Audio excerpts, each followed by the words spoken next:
السلام عليكم وأسعد الله مساءكم.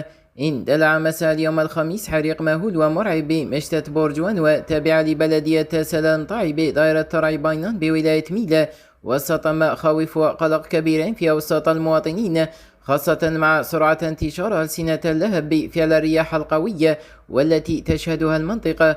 وحسب بيان مصالح الحماية المدنية، فقد تدخلت فرق الإطفاء والتابعة للوحدة الثانوية للحماية المدنية لدائرة ترايباينان، مدعومة بالوحدة الثانوية لكل من الراشد ووادي النجاة وتسدان حدادة، إلى جانب الرتل المتحرك لمكافحة حرائق الغابات والمحاصيل الزراعية، وذلك في حدود الساعة 6:50 مساء، من أجل إخماد حريقة على أشجار مثمرة وأحراش بالمنطقة. ولا تزال عملية الإخماد والسيطرة على ألسنة اللهب متواصلة إلى غاية هذه اللحظات، فيما تواصل فرق الحماية المدنية جهودها للحد من انتشار الحريق وحماية المناطق المجاورة، على أن يتم الإعلان عن مستجدات العملية فور توفرها.